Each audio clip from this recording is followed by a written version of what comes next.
샬롬, 샬롬. 우리가 고난주간이라고도 하고, 고난주일이라고도 하고, 종료주일이라고도 하죠. 이 종료주일은 예수님께서 십자가 죽음을 위해서 예루살렘으로 입성한 날을 기념하는 절기입니다. 예수님께서 이제 나귀를 타시고 예루살렘으로 막 입성을 하는데, 많은 사람들이 특별히 종려나무 가지를 막 흔들면서 호산나 호산나를 막 부릅니다. 열렬하게 환영한 데서 붙여진 이름입니다. 특별히 이 종려나무 가지는 의와 또 굉장히 그 아름다움을 상징하고 승리를 상징합니다. 그러니까 종려나무 가지를 흔들었다는 것은 승리다, 승리다, 이런 모습으로 호산나를 외쳤죠. 이 종려주일은 이제 부활주일 전주가 되겠습니다. 다음 주가 부활주일이죠. 이제 예수님이 자신을 공개적으로 드러냄과 동시에 구약의 예언을 이루시기 위해서 나귀를 타고 입성을 하십니다. 특별히 한 주간, 이 주간은 요일 예수님의 발자취를 생각해 보면서 요일별 묵상을 해보려고 합니다. 이제 2000년 전에 예수님이 한 주간 어떻게 지내셨는지 한번 우리가 살펴보겠습니다. 특별히 이 설교는 뭐 제가 가진 개인적인 내용은 다 빼고 그냥 예수님의 일주일, 고난당하신 그날을 그대로 요한이 쓴 요한복음, 요한의 눈으로 본 그 마지막 부분을 똑같이 살펴보도록 하겠습니다. 이제 오늘 주일이잖아요. 2000년 전에 예수님은 오늘 주일에 예루살렘으로 입성을 하신 거예요. 호산나를 부르죠. 우리를 구원하소서, 그런 뜻이에요. 그리고 이제 월요일이 되시면 성전에 딱 들어가셨는데, 야, 성전이 엉망인 거죠. 그래서 예수님께서 성전에 들어가서 장사하는 자들 다 내쫓습니다. 성전을 깨끗게 하시죠. 성전 정화를 하시고, 이제 화요일, 예수님께서는 성전에서 말씀을 가르치는데 비유와 가르침을 주셨어요. 많은 바리새인과 서기관들이 질문을 하고 거기에 지혜로운 하나님의 말씀에 이제 해답을 주시고 마침 과부의 두 랩돈에 대한 교훈을 이어가십니다. 이제 수요일입니다. 유다가 드디어 등장을 합니다. 가룟 유다가 배신을 한 구체적인 계획을 세우는데 이 마태복음 26장 14에서 16절을 보면 유다가 대제사장들과 말하되 예수를 너희에게 넘겨주리니 얼마를 주려느냐? 은 30을 달아 준다고 하는 말씀이 나오죠. 그가 그때부터 예수를 넘겨줄 기회를 찾더라. 수요일입니다. 그리고 이 수요일에는 옥합을 깬 여인의 대단한 은혜로운 장면이 이루어지죠.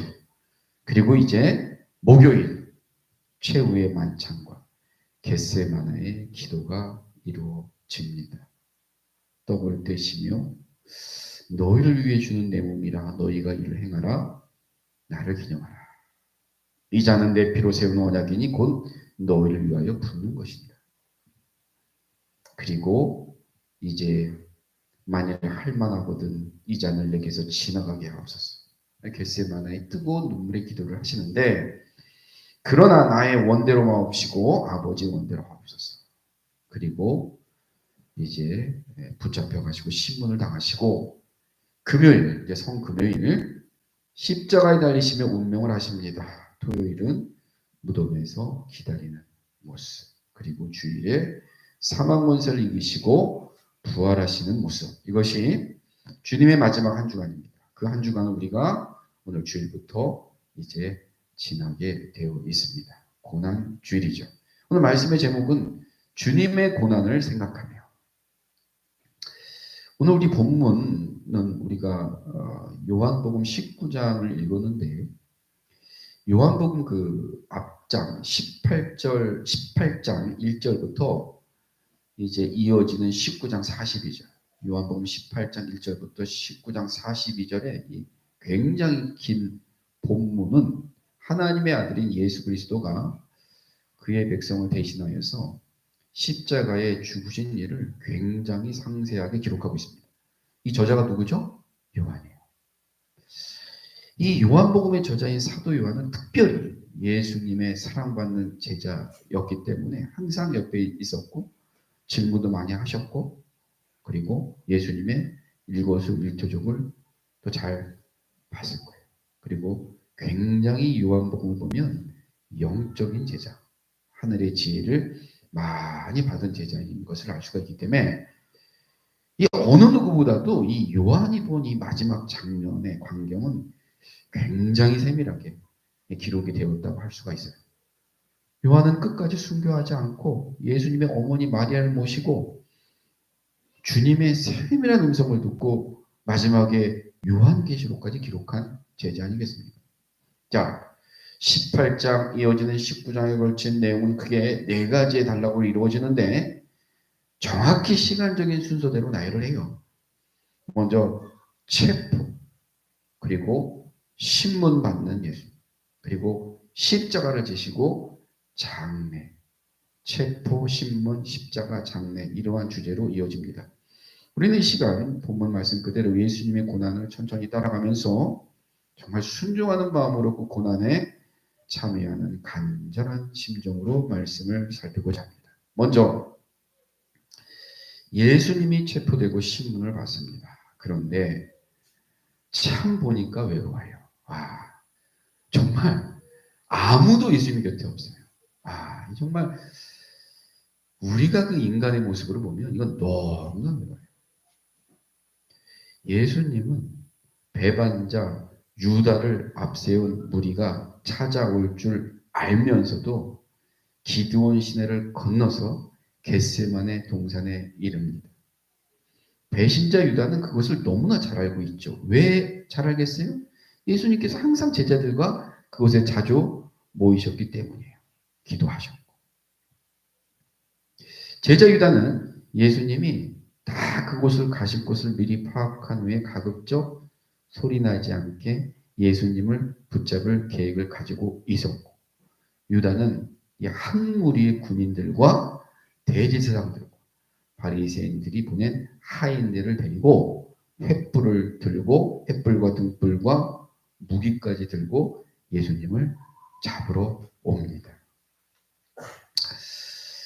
가룟 유다는 왜 이렇게까지 했을까?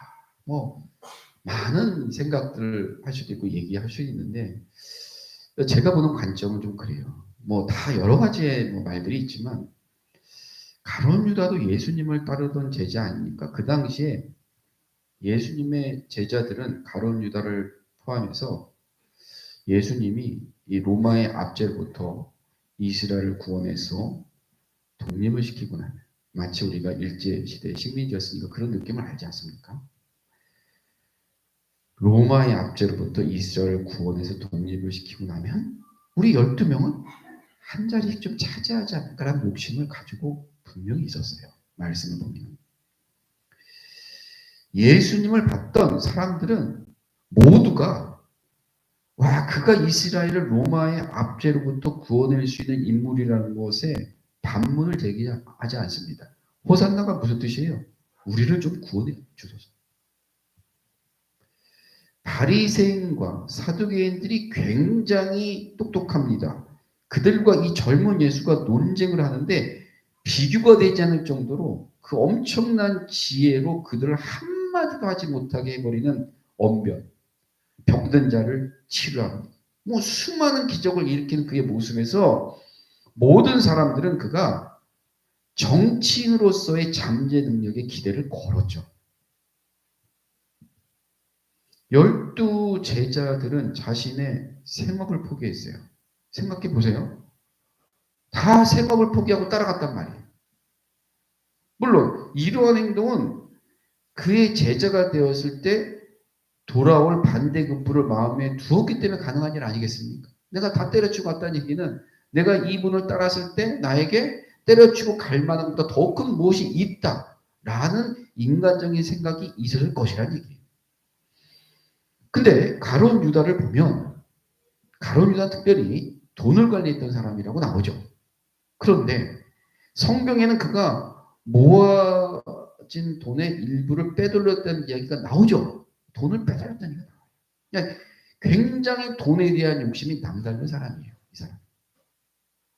심지어는 여인이 옥합을 깨서 장례를 준비했는데 그거를 뭐라고 했냐? 야, 그걸 왜 깼냐? 가난한 사람들을 구제하는 게 낫다. 그게 무슨 말이에요? 그거를 현금으로 바꿔서 예수님한테 돈을 좀 내라.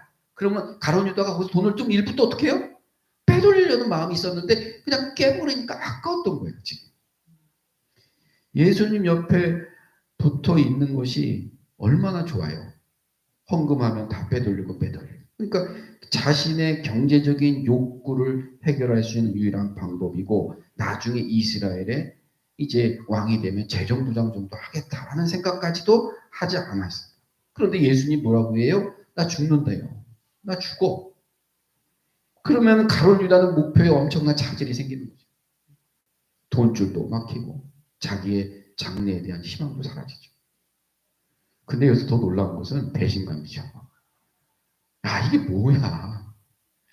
배신감이 극도로 올라가면 사람은요, 복수를 하거나 자살을 합니다. 그걸 복수를 하거나 자살을 하죠.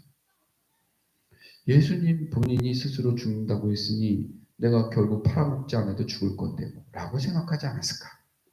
어디까지나 저의 생각이기도 한데 어찌됐든 돈을 사랑했다. 아니 뭔데 은삼십에 예수를 팔아먹냐 이거죠. 이 정도로 돈을 사랑했다는 생각을 하게 돼요. 자, 예수님을 잡으러 왔어요. 무기까지 가지고 왔습니다. 이때 참 용감한 베드로가 칼을 빼죠. 다 칼을 빼들고 저항을 합니다. 예수님이 말도합니다.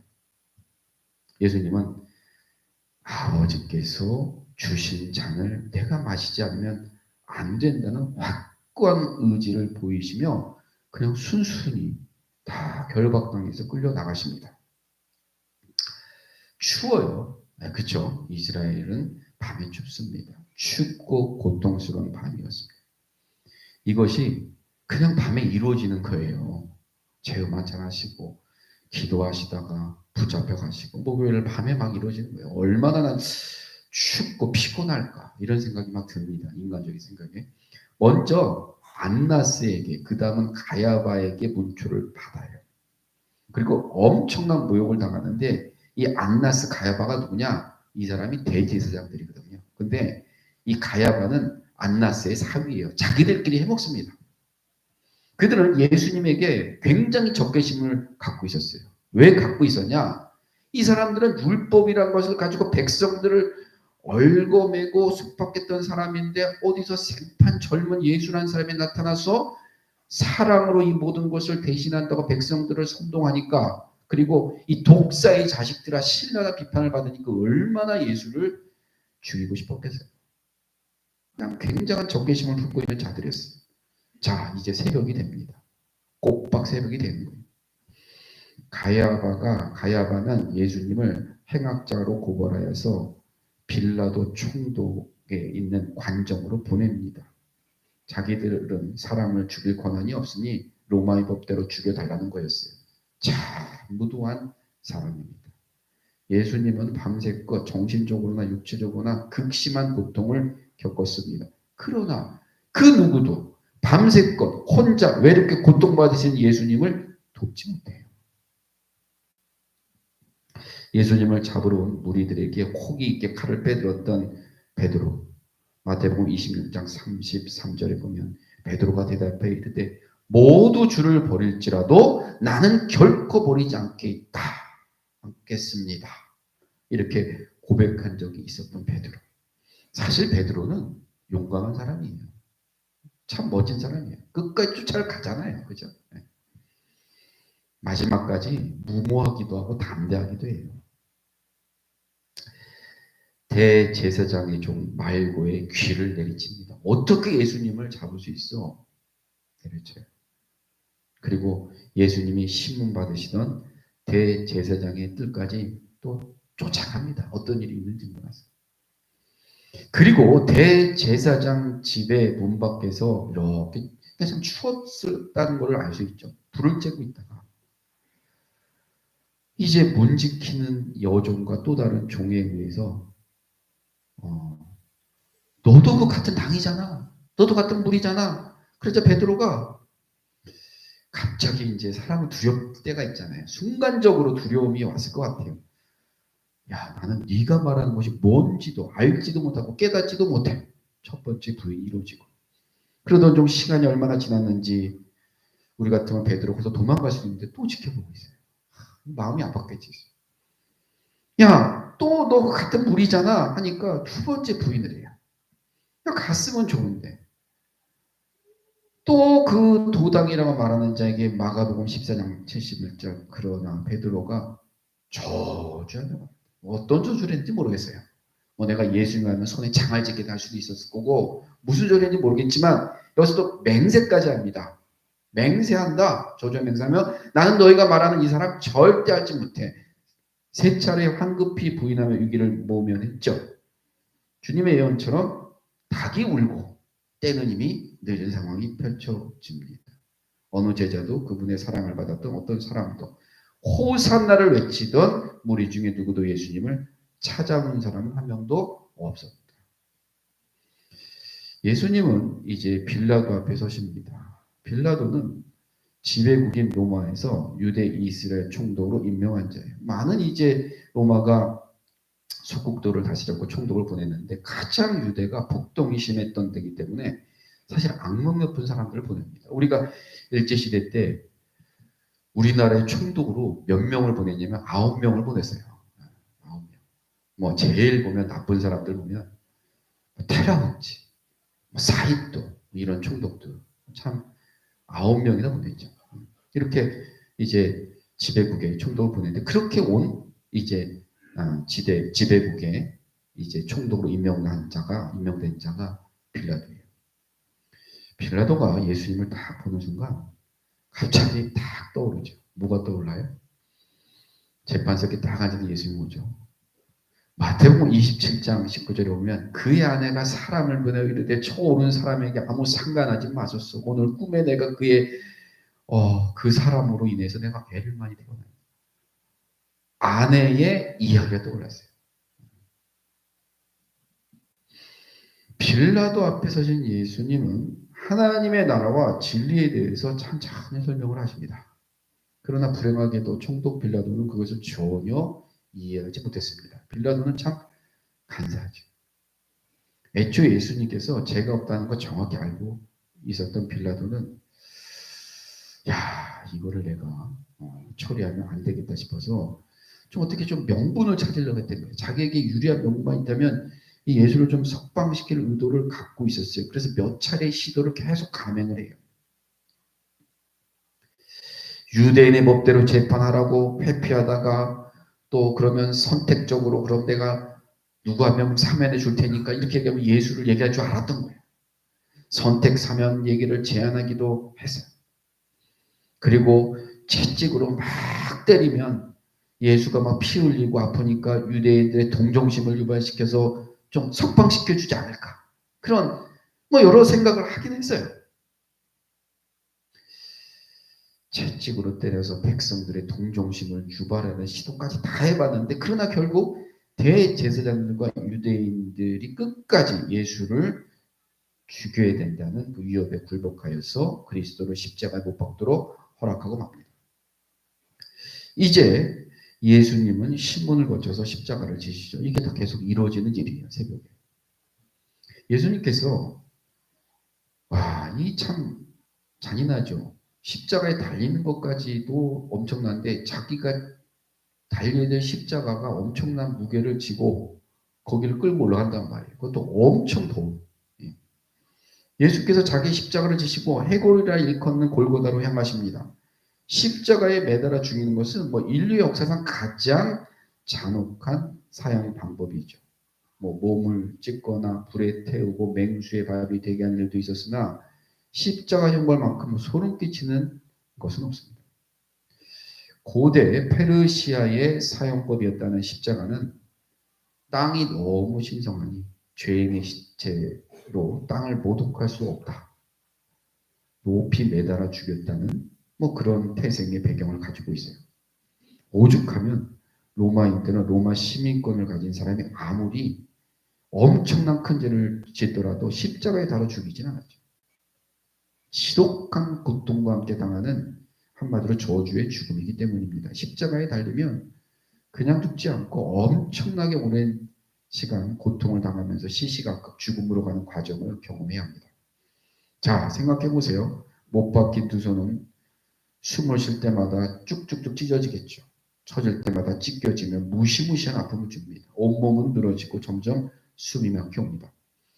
태양 40도, 45도 되는 태양빛을 받으며 입안은 새까맣게 타고 피의 순환도 멈춘 채 서서히 죽어갑니다. 이미 죄인은 십자가에 달리기 전에 엄청난 채찍으로 맞는 무서운 태형을 또 당하죠.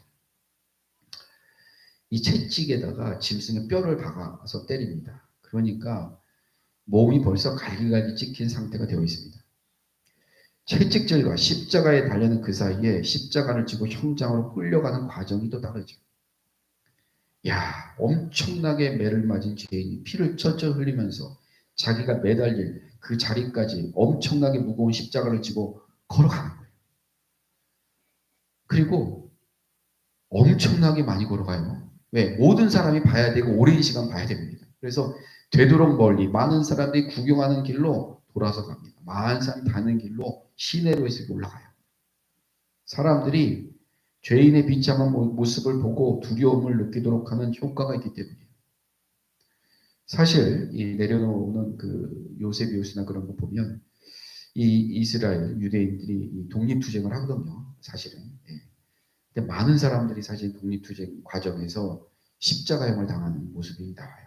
예. 독립투쟁을 합니다. 물론 나중에는 독립을 하게 되는 장면이 나오긴 하는데. 그러니까 이런 죄를 지면 이 정도까지 참혹하게 당해. 그러니까 함부로 하지 마. 이 정도를 그냥 본보기로 보여준 거예요. 조롱과 비웃음 소리를 들으면서 자기가 매달린 무서운 십자가를 메고 언덕을 오르는 죄인. 오늘 그 십자가를 지고 올라가는 죄인이 바로 예수님이에요.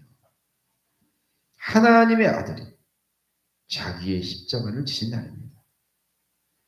이 죄의 무게는 실로 엄청납니다.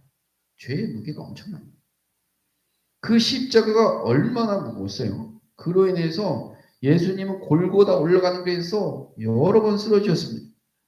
오죽하면 인정머리 없고 무지한 농화 병정들마저도 이건 도저히 지고 갈 수 없네.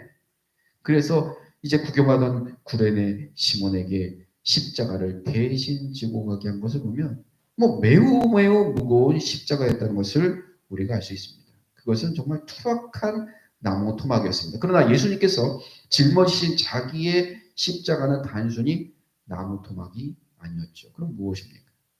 요한복음 1장 29절 하반절에 보면 세상 죄를 지고 가는 어린 양이로다 라는 말씀이 나옵니다. 짊어지신 그것이 바로 세상 죄였습니다.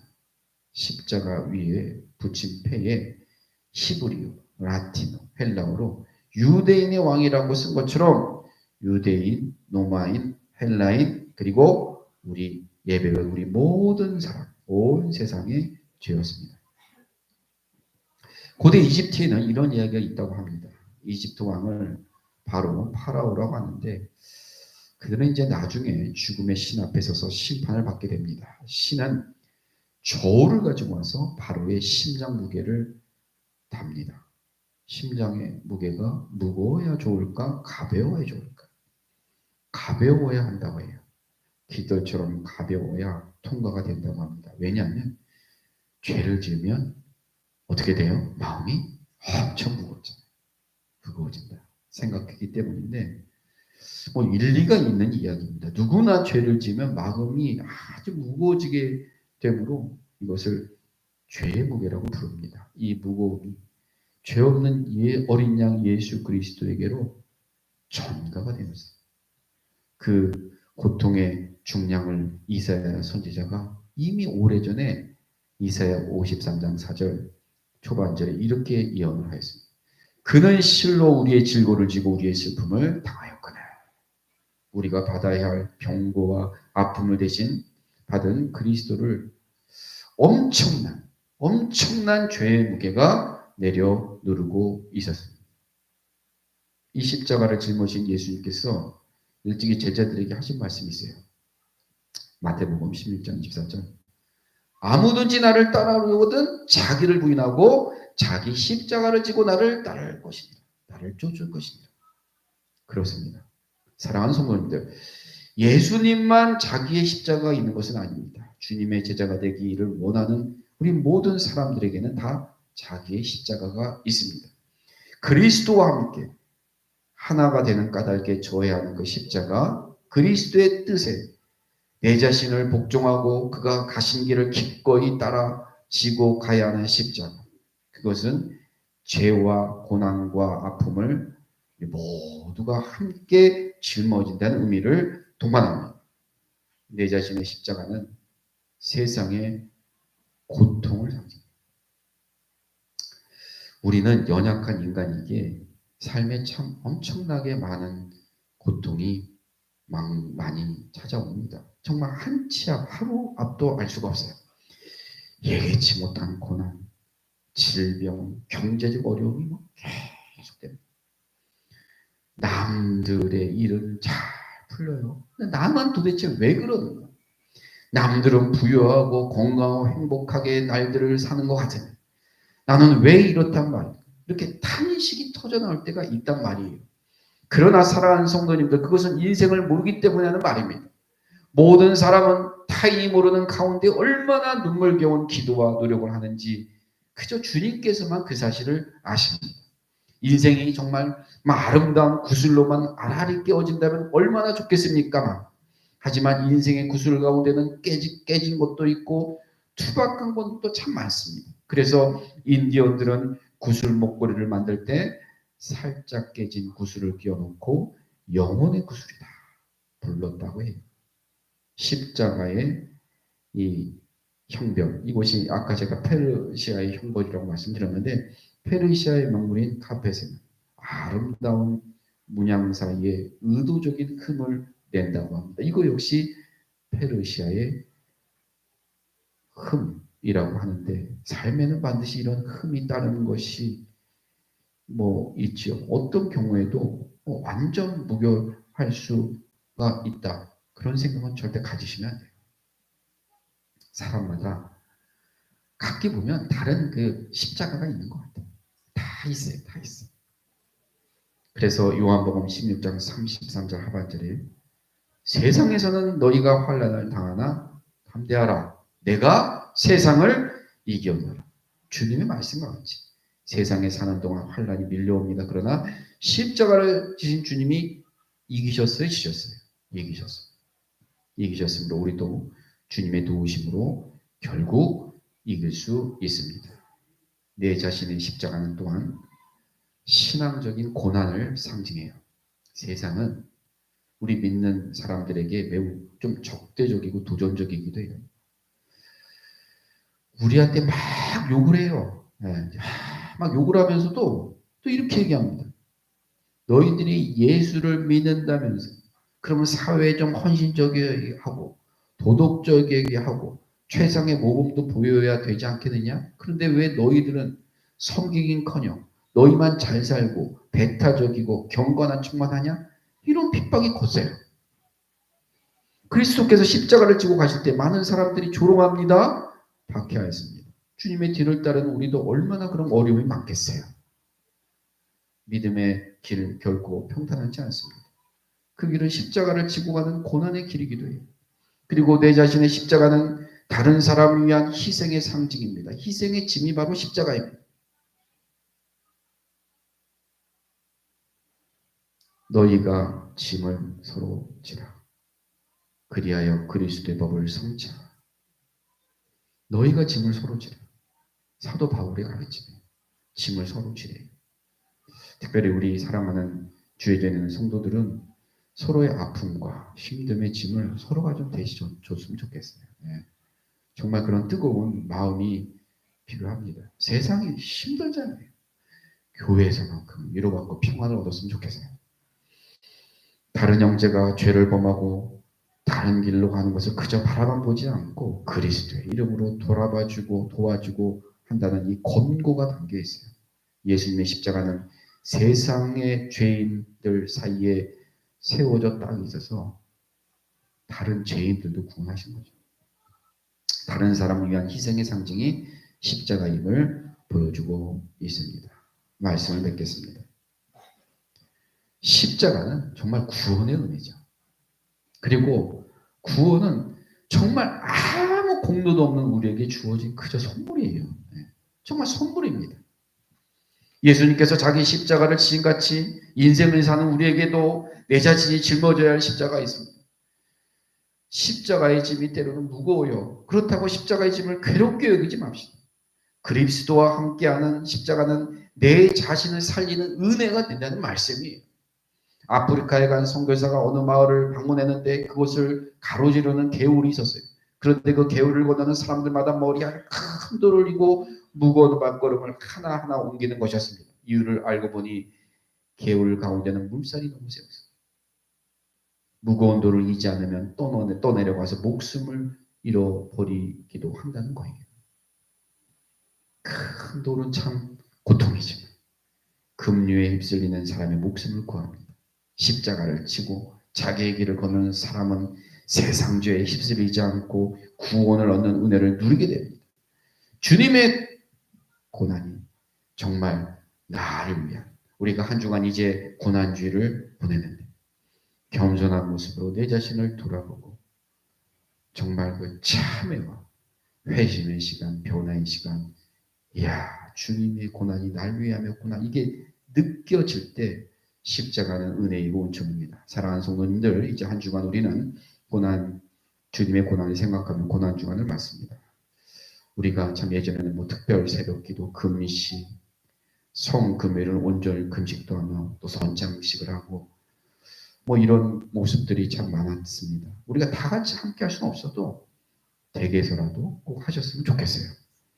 우리 마음의 중심을 보시는 이 주님께서 정말 우리가 주님의 고난에 이 겸손한 모습으로 절제하고 감사한 모습으로 기도하고 참여하는 모습을 보고 기뻐하실 거예요. 이 너무도 특별한 2025년 고난 주간 우리의 간절한 기도로 특별히 대한민국이 참 정의가 강물처럼 흐르는, 참 내가 눈물로써 기도하고 사랑하는 나의 조국이 되길 원해요. 그리고 이제 좋은 대통령이 또 뽑아지기를 또 기도합니다. 그리고 세상에 이 전쟁의 위협이 좀 평화롭게 해결되길 원해요. 정말 이 간절한 기도로 영광의 부활주를 함께 맞이하는 이 시간이 되기를 소원해요. 성도님들 혹시 낙심 중에 계십니까? 우리가 반드시 기억해야 할 말씀이 있습니다. 하나님이 모르시는 내 상황은 없다. 하나님이 모르시는 내 상황은 없다. 조신 하나님께 고백하시고 하나님과 상의하시고 하나님의 기적을 체험하시는 간증이 일어나기를 소원합니다. 사랑의 하나님, 늘 감사드립니다. 귀한 주님의 고난에 동참하는 복된 성도의 발걸음 가운데 하늘의 귀한 은혜를 베풀어 주시고 이제 찬찬히 내 자신을 돌아보는 한 주간이 되었어. 그 고난에 정말 그 주님의 날 위한 사랑에 내가 깊은 울림과 깨달음으로 주님을 바라봄으로써 이제 주님의 그 사랑을 우리가 어떻게 갚을까? 이제 세상에 나가서 주님의 구령 사업에 아름답게 쓰여지겠다고 다짐할 수 있는, 그리고 주님의 은혜 가운데 영광스러운 부활을 맞이하면서 이 영광스러운 부활이 또 우리 삶에 새로운 삶의 재기와 역전이 되는 역사를 체험할 수 있는 한 주간 되게 하여 주옵소서. 예수 이름으로 기도드렸습니다. 아멘.